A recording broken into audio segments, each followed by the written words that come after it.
Day 2 of the federal airport takeover trial brought testimony from a former airport commissioner and Jackson's current mayor.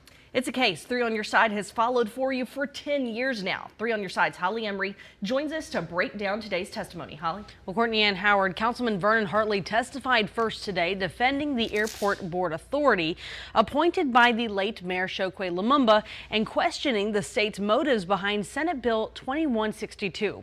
Jackson City Councilman Vernon Hartley previously served on the JMAA board. He told the court Lumumba wanted commissioners to grow the airport, attract new carriers, improve infrastructure, and create more business opportunities.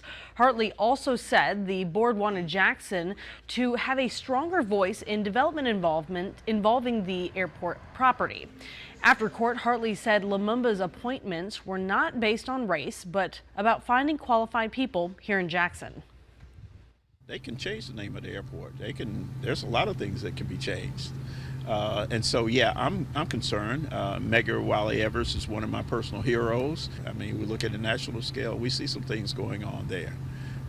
And a lot of times it's not favorable for the African American population and its history.